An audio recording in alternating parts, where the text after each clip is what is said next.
السلام علیکم ورحمۃ اللہ وبرکاتہ۔ روزانہ اسلامی اصلاحی اور سبق کا واقعات جاننے کے لیے ہمارے چینل کو سبسکرائب کریں۔ ایک شخص نے کہا، میری بیوی میرے پاس سو رہی تھی، اس دوران اچانک مجھے فیس بک کا نوٹیفیکیشن ملا۔ ایک لڑکی نے مجھے فرینڈ لسٹ میں شامل کرنے کی ریکویسٹ سینڈ کی، تو میں نے سوچا کہ دیکھوں تو کہ یہ کون ہے۔ میں نے اس کی دوستی کی درخواست کو قبول کیا اور میں نے اسے پیغام بھیجا، کون ہو؟ اس نے جواب دیا، میں وہی ہوں، میں شادی تو کر چکی ہوں لیکن میں آپ کی شدید کمی محسوس کرتی ہوں۔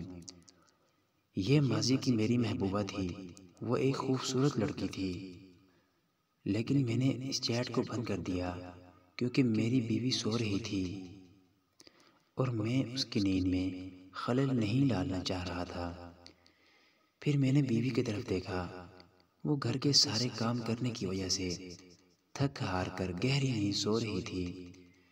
جیسے ہی میں نے اس کی طرف نگاہ ڈالی تو میں نے سوچنا شروع کیا کہ وہ کیسے خود کو اتنی محفوظ محسوس کرتی ہے کہ وہ ایک انجان گھر میں اتنی آرام سے سو سکتی ہے۔ وہ اپنے آبائی گھر سے بہت دور ہے، جہاں اس نے اپنے گھر والوں کے ساتھ 24 سال گزارے تھے۔ جب وہ ناراض یا غم زدہ ہوتی تھی تو وہاں اس کی والدہ اس کے لیے موجود تھی تاکہ وہ اپنی والدہ کی گود میں رو سکے۔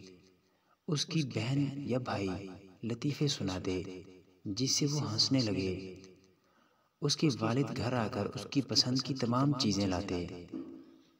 یہ سارے خیالات میرے ذہن میں آ گئے کہ کیسے اس خاتون نے میرے لیے اتنی قربانی دی ہے۔ لہٰذا میں نے فوراً فون اٹھایا اور بلاک کا آپشن دبا دیا۔